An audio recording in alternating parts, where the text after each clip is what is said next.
the podcast is more than just, reiterating the lecture. It's about getting to know the person. And then also I've come to find that it's been a useful resource for a lot of scholars who want to stay abreast of the latest research in Southeast Asian studies, and that's their way to do it. It was a desire to try something new more than anything else, and that this seemed a way to also easily spread ideas all around the world. You're listening to Speaking of Language, a podcast recorded at the Language Resource Center at Cornell University.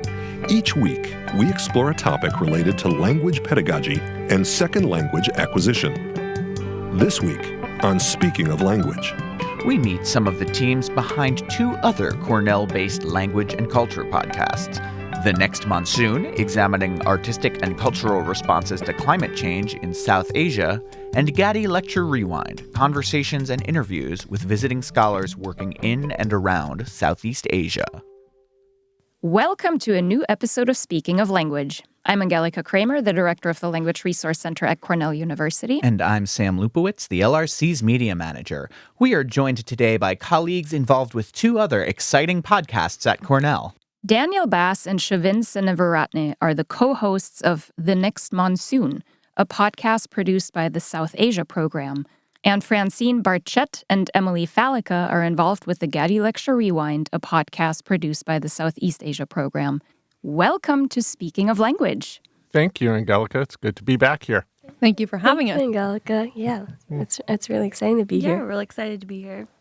It's great to have all of you in the studio today. Let's start by having each of you introduce yourself and please share with our listeners a bit more about your background and your path with languages. Daniel, maybe you could start for us. Sure. I'm Daniel Bass. I'm the manager of the South Asia program, part of the Mario Einaudi Center for International Studies at Cornell University, and one of the co-hosts of the Next Monsoon podcast. Ooh. And my journey with languages, I studied Tamil and Sinhala during graduate school at the University of Michigan for my dissertation research in Sri Lanka. Actually came to Cornell to study Sinhala for a summer. When it was offered here in the summer, I thought it was a wonderful place to be, and I should come and work here and be here all year long. There you go. And I've been at Cornell for 7 years, and there are several other languages in my journey as well. There was French, Russian, Hebrew.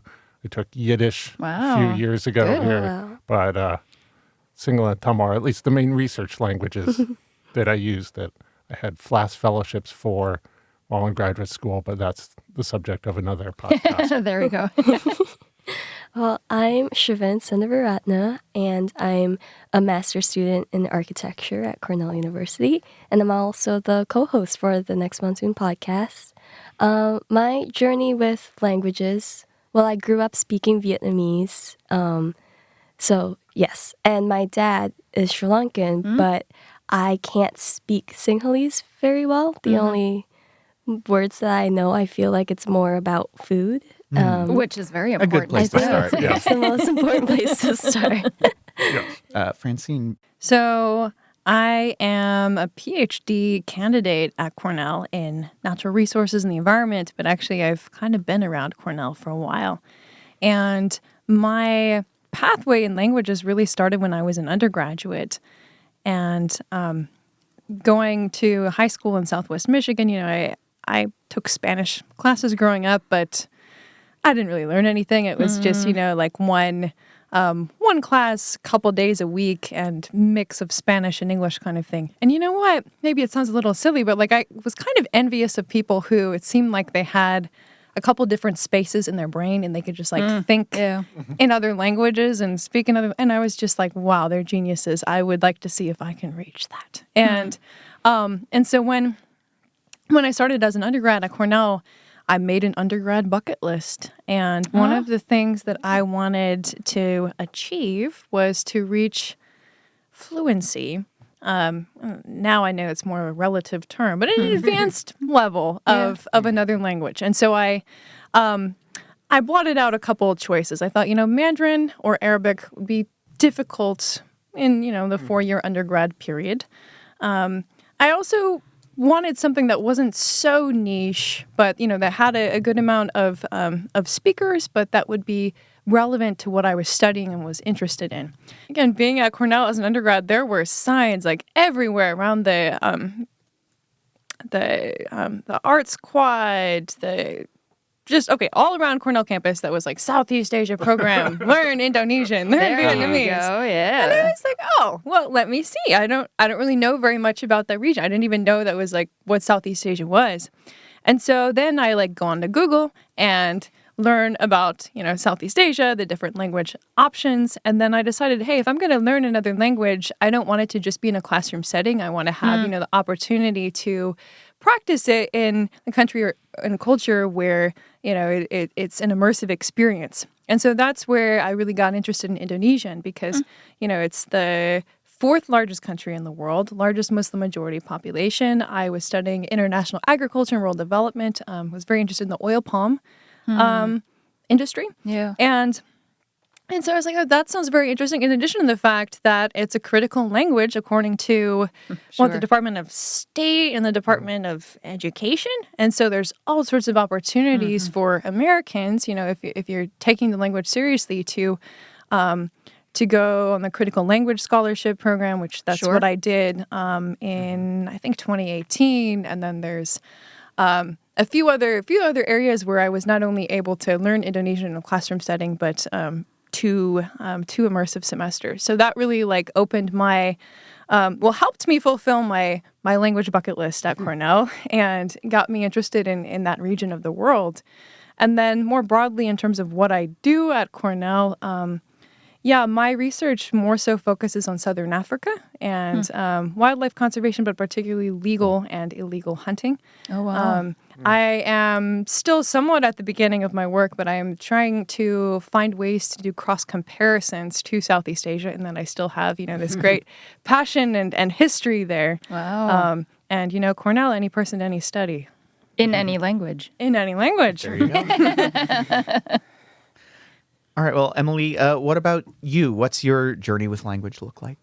Yeah, so when I started undergrad, I started in political science, but very quickly got pushed into Asian studies. But my university had a huge focus on learning languages. You had many language requirements for that degree specifically. So I ended up taking Doresian Arabic, Japanese, and Korean in undergrad. I can't really speak many words in any of them, but we're still working on it.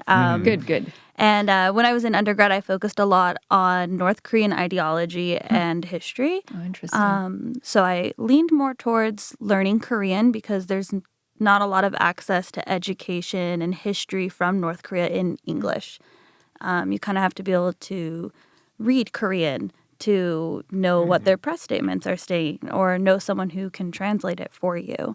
So once I graduated, I actually moved to South Korea for 2 years and worked with North Korean NGOs to teach English as well as private schools because those pay a lot more than NGOs do to teach English. And so about a year ago, I moved here and started working for the Southeast Asia program as the program assistant.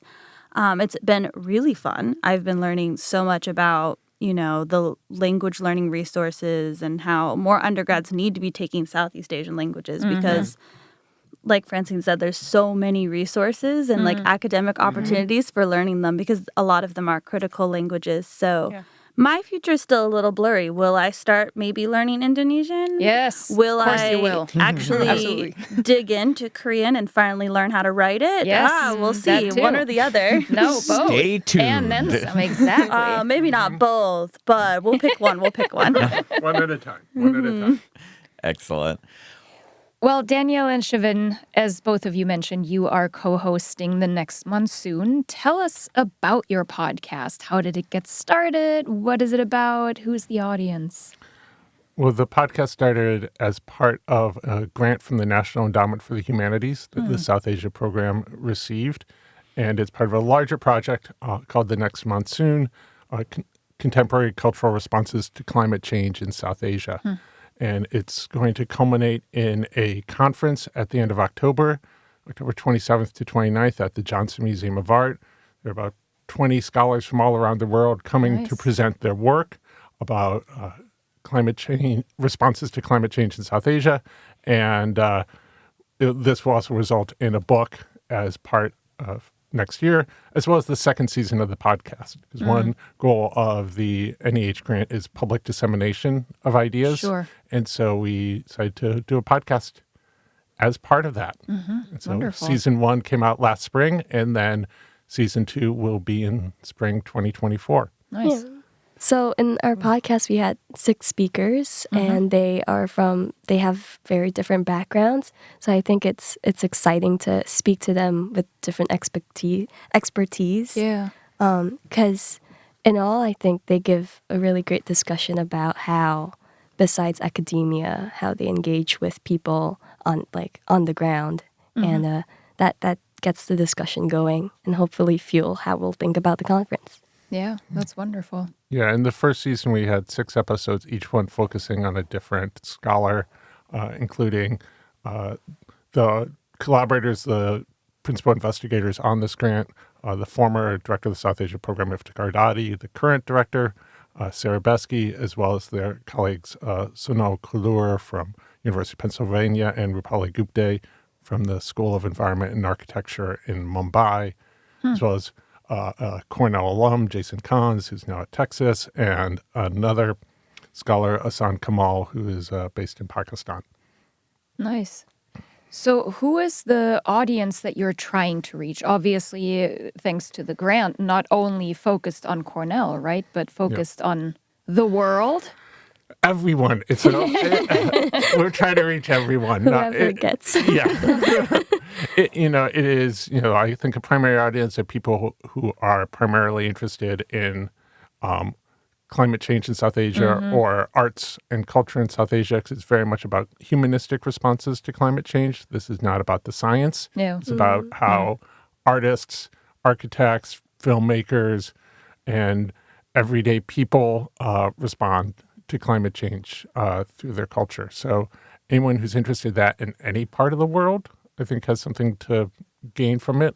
And it's the way that we talk with our speakers. It's very natural, I would say. And it's not we're not really going into a very deep discussion, academic discussion.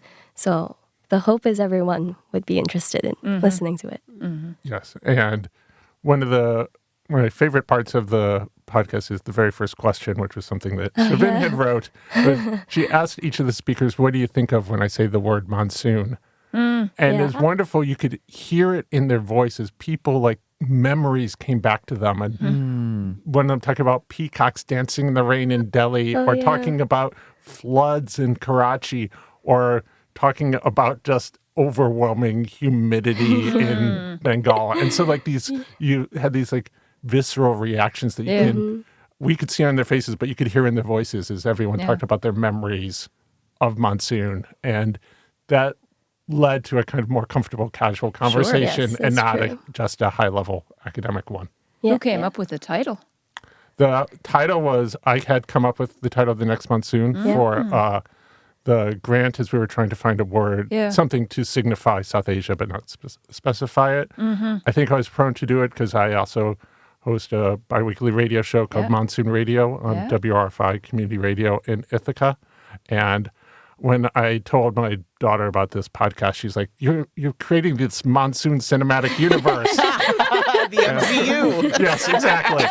And I was like, I found one metaphor works, and I've trying it in as many places as possible. That's great. So, Emily, you assist with the logistical end of Gatty Lecture Rewind. How did your podcast come about?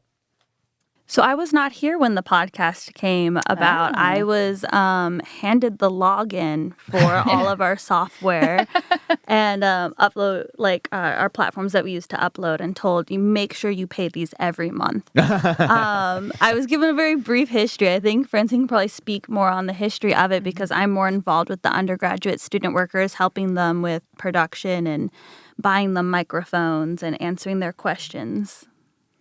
Yeah, I can speak a little bit to the history. Yeah.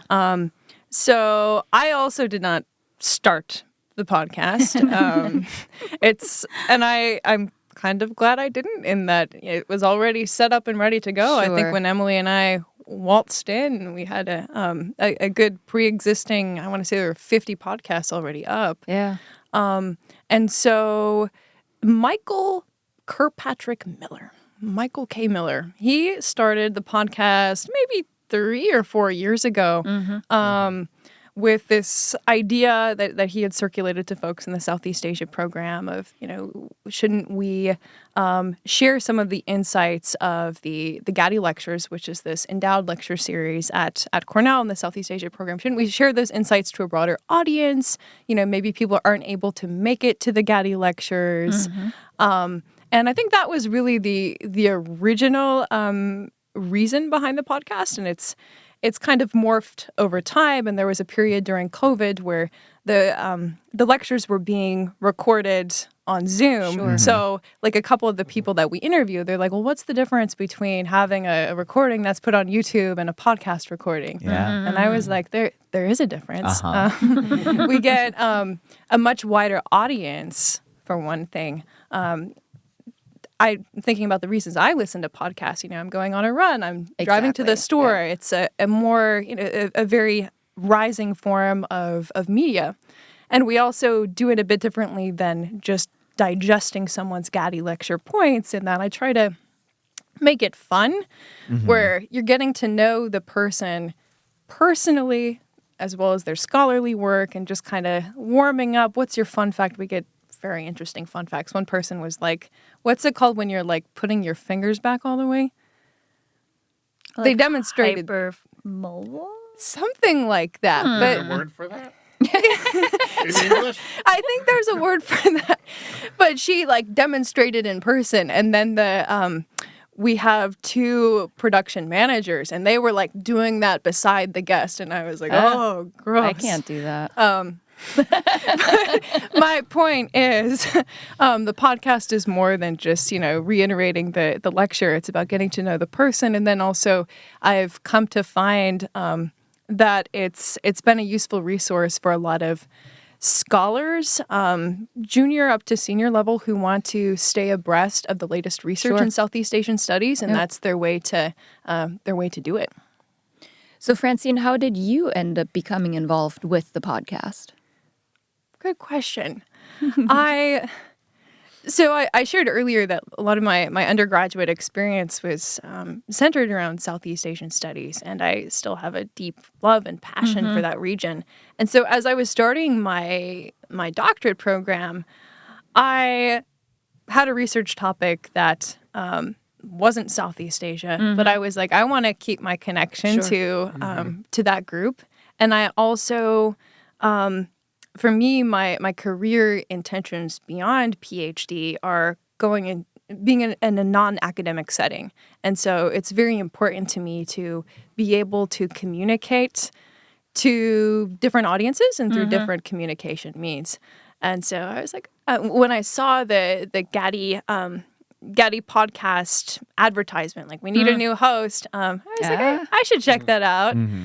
And that's how I fell into those shoes. Yeah, nice. So what about the audience specifically for Gatty Lecture Rewind? Who are you trying to reach? Who are you reaching?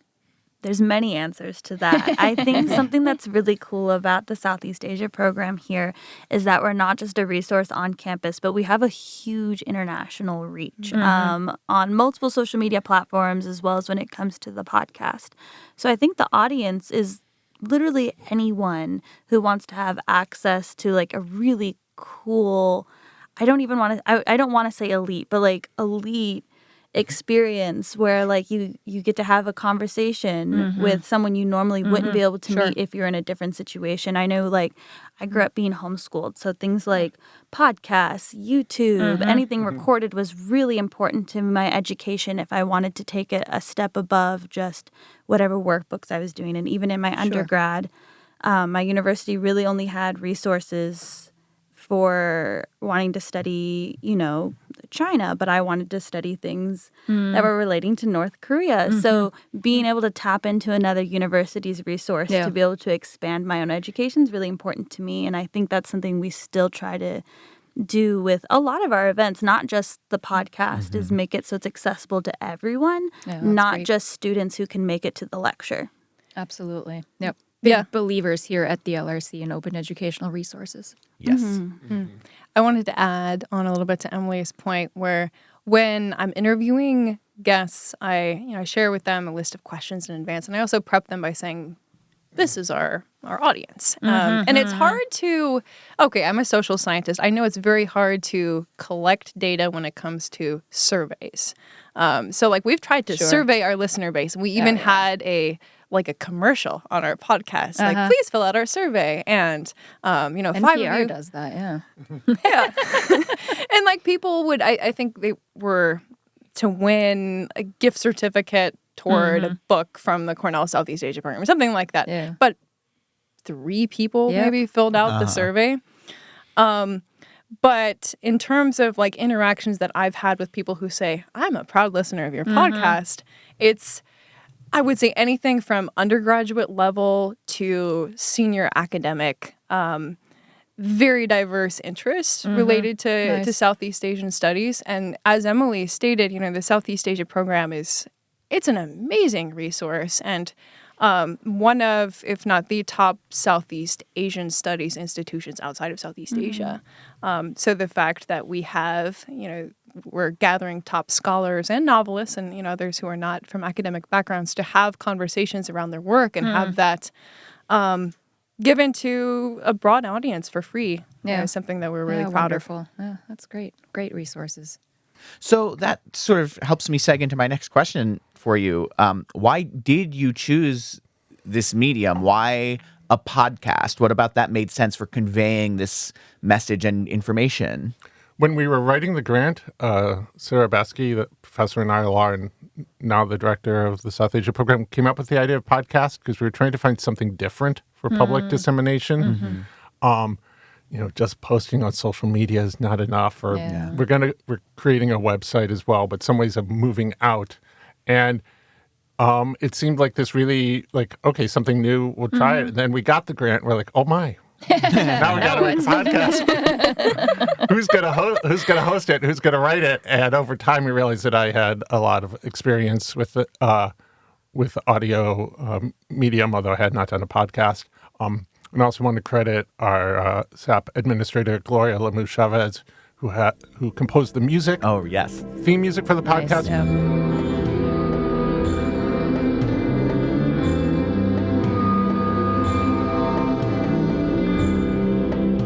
She's also provided production supervision. She's very familiar with recording and has helped Shavin in a lot of the editing, production, and dealing with the sound.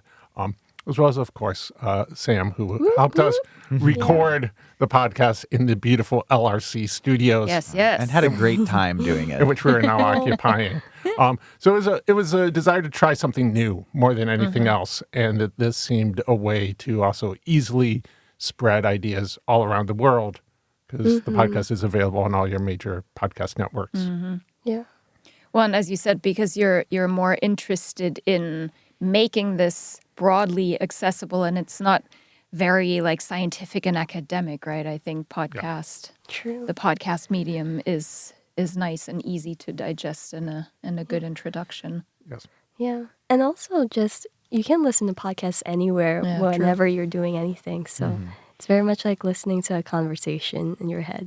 Yeah. But we are very careful following your model that most of the podcasts are roughly 30 minutes in length. So this is a nice, tight, enjoyable conversation with, with much of the kind of filler cut out of a conversation cut out. Yeah. And that's Shavin's great work on that one. It is, yes, it is great work. I can understand and relate to that process. So you already hinted at this, but please repeat. Where can our listeners find out more about your podcasts? The Gatty Lecture Rewind you can find on all major podcasting platforms, so Spotify, SoundCloud, Apple Podcasts, etc. We're also on the Cornell Southeast Asia program website. So there's many different places you can find us. Also, if you just Google Cornell Gatty Lecture Rewind, we pop up. Shavin, what about your podcast? Where can we find The Next Monsoon? Well, you can find it on any platform where you usually listen to your podcast. Also, Awesome. And you've hinted at this a little bit as well, but what are your future plans for your podcasts? For Next Monsoon, you've mentioned there's a second season coming. Anything else you want to tease while you're here? for our second podcast season, we're going to be interviewing on the spot of all our guest speakers. So all the people that will be attending the conference, Cool. we'll be pulling them aside, questioning them about, just their experience and how they feel about the work that's happening in place. So it'll be very lively, I hope. And we'll be recording the entire conference itself. So hopefully there will be some good excerpts from the conference and presentation, and then we can have a little bit of those clips and then a clip to Shavin interviewing them. So we're trying to go from less a kind of one person per time and maybe a more topical approach to things. But we'll have to see how things go, what the material we get Yes. when the conference happens at the end of October. Of course. Great. What might you be able to tease for upcoming episodes or installments of Gatty Lecture Rewind? I know you can probably tease future episodes better. I can talk a bit more about our podcasting plans in general for the future. Go for it. Okay, so we're obviously going to continue the lecture series. We have 2 undergraduate producers right now that are so excited to not only continue making episodes, but maybe make some live recorded content that great. could turn into reels, TikToks, or maybe do some game show episodes. They've been brainstorming in the office like crazy. But we're also going to be launching a pilot for a new podcast soon as well. That would be focusing on film inside of Southeast Asia. And of course, they'd be talking about it in English while the movies will not be in English, and talking about how those movies impact Southeast Asia and other places around the world, too. Nice. Yeah, well, interesting news you share about the students brainstorming. They haven't shared with me yet. But anyways, we are, have been seriously thinking about what is ultimately the purpose of the podcast. Because I think originally, and it's been to this point, it is reiterating the Gatty Rewind with a personal twist and a few other things. But we realize, our listener base is approximately 150 per podcast. Should we change up some of the programming and include other things as it relates to Southeast Asian studies? So one small scale thing that we've done is there are the graduate co-chairs of the Gatty Lecture series, and so they're doing their graduate studies in something Southeast Asia related. So each season I interview them, and so last year we did an interview. Sorry? Was it the Yes, spicy the hot episode? ones. I'm trying to call to mind it. So the way that the hot ones goes, right? Yep. Where it's this TV show where you are eating progressively spicy food while being interviewed. So we did that Southeast Asia style. And Emily and a few others had, I think, shopped around Ithaca and found some really cool nice. niche foods for us to Cool. dig into while having that conversation. So that's something a bit different. But beyond that, we kind of selfishly, because we want to travel a bit, I was talking with the program producers, and we're thinking about what about attending, one of the Southeast Asia conferences or meeting alums in different areas. Or actually, I'm forgetting the name of the town, but this Little Indonesia in Massachusetts that has this annual festival. So kind of giving a different spice or flavor to the podcast. And then another thing that we're thinking about moving forward is, the Gatty Rewind podcast is ultimately a Cornell podcast and kind of advertisement for Cornell. And so, although our advertisement for doing the survey was not successful, we think it would be cool to have maybe a 30-second snippet every podcast or so we don't know if it should be the beginning or the end, but that would highlight an undergrad who's studying Southeast Asian nice. studies, or they just very did cool. an internship, in Cambodia, and they have these insights. Yeah. Or someone, it could be, even a full tenured professor who has something to say. But just like, here's a highlight of someone at Cornell who's doing something really cool in Southeast Asian studies. And I think it would really up the Great hype idea, for this institution. Absolutely. That's wonderful. Giving me some ideas for future There you episodes go, and seasons right? I for know. us. And I don't know if we should bring any hot wings into the studio. Well, I was about to say, of course, we're going to start with food. Okay, Hello, great. Sam. Come on. Cool. Yeah. Well, we can maybe start by tasting different candies. Great. We can Chocolates, come up with right? a way to justify that for our. sweeter, No. We don't like sweet. Yeah, that would be. less sweet, progressively Yes. bitter over time. Ooh, yeah. Or yeah. I mean, different sodas from different countries. Oh, the options are limitless. I'm Now here we're for it. thinking cheeses. I mean, hello. Cheeses of the world. Yeah. Increasingly I'll stop stinky by. cheeses. Great. Yeah. Can we come back for this one? We're Yeah, good. absolutely. Carbonation might be a problem because you get bubbly, or you're going to get burping into the mic. Some ASMR content for our Oh listener my base. goodness. Yes, we're not going to go there, though. Oh, boy. So this is all really fascinating, and we are so delighted to hear about all these other podcasts that are happening on Cornell's campus.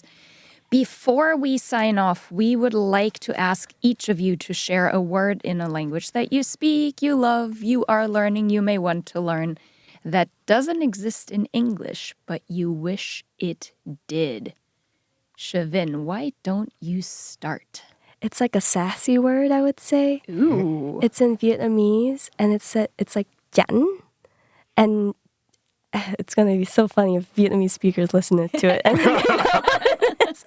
But it's like to me it's fun. It's more like a gossip word where you're like, it's like you're flamboyant, but you're also a little bit sneaky, sly. Ah, okay. Sometimes it's used in like a negative connotation, but I think the way we speak about it, it's fun. I would say it's like it's fun, and I can't use it to describe in English in a proper way. Yeah. But it's a mix of flavors. Nice. Cool. Love that. So I could think of, I struggled and trying to find words. I thought, there's this word, but maybe it's two words in English or something like that. But I have two different words that I chose. One is the Yiddish word nachas, which means the joy, pride, and gratification that one feels at the success of somebody else, particularly one's own children. Oh, it's so nice. So this is as a parent of two kids. When I see them succeed, they're becoming adults. They're 20 and 17 now, and that kind of pride of feeling like that. Oh, that's beautiful. Because there's also odd way of that parental feeling of warmth. It's a little self-centered, like I did something right. No kidding. Yeah, absolutely. Yeah, and so that feeling of nachas is very key. But I also wanted to pick a word from language that I use in Tamil. It's the word ur, and it means literally village or home, but it also has a sense of hometown, but also a sense of community, but also some sense of like connection to the land, almost like the terroir of like French wine. Like somehow your ur is not just like the physical place, but a kind of almost spiritual, ancestral, and physical connection to the land. So people from many who have been away from India for many generations, still their ur is back many generations back in India. And this is something that many anthropologists, I have like a whole chapter in my book about this. And I know people have written literally whole books about the meaning of this word, ur, and the power of it. Interesting. Very nice. Cool. I like that. Francine, do you have a word for us? A word that I like from Indonesian, and it kind of translates, but the connotation is a bit different, is hati-hati. And so we could maybe translate it as like be careful, but it's a parting phrase that you're told when you're about to go out. But also hati, it's Hati, dash Hati. Hati itself means heart. And so it's like basically like I care about you. Please be careful as you go. And it's not a like I'm so worried about you, be careful kind of thing, but just like a very kind parting phrase that when I was in Indonesia my first time, that's every time I would go out, my host family would say hati hati. Oh, that's great. Emily, what about you? Wow, that's a really hard question. I have a very basic conversational understanding of Korean. Honestly, I think my favorite Korean word, I don't know if you can put this on the podcast.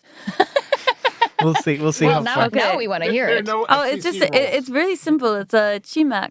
It's just the word for chicken and beer. Like they have a word just for chicken and beer together. So it's such a great combination. I don't know if I can. That's a great culture. Yeah, that's. I was like, I don't know if I can talk about beer on this podcast. Of course, Yes. we will have a tasting around beer too. Perfect. Of course. I've done many job interviews that are like half Korean, half English, and they'll always ask like the first thing they're like, well, why do you want to work for us? And I'll jokingly say like in Korean that I want to work here because I like to have chimek, because I think it's beautiful that they like it so much. There's a single word for chicken and beer together. Fantastic. And that line has gotten me many jobs in Korea. That's awesome.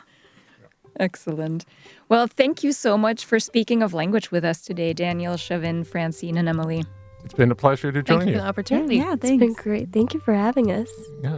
We are back next week with Dr. Mari Noda, who gave a talk as part of our monthly LRC speaker series. Hear more about how we should fail better as we learn to participate in another culture. Until then, Auf Wiederhören! The Language Resource Center is located on the ground floor of Stimson Hall on Cornell's main campus in Ithaca, New York. Check us out on the web at lrc.cornell.edu. or follow Cornell LRC on Facebook, Twitter, and Instagram. Speaking of Language is produced by Angelica Kramer and Sam Lupowitz. Recorded by Sam Lupowitz. Original music by Sam Lupowitz, Dan Gable, and Joe Gibson. Thanks also to the College of Arts and Sciences at Cornell University. As a reminder, the ideas and opinions expressed on this podcast do not reflect those of the College of Arts and Sciences or any other official entity of Cornell University. We thank our listeners, and do stay tuned for our next episode. And as you will edit out what I'm saying right now as part of that as well. Wow, okay, mean. I like it. I like it. Creating work for Sam. Just getting meta. I listened to your last podcast where like Sam spliced in the Spice Girls for Right? you. So, Yeah. I'm not I'm a fan as well as and a follower. I follow your podcast as well as a That is guest. great.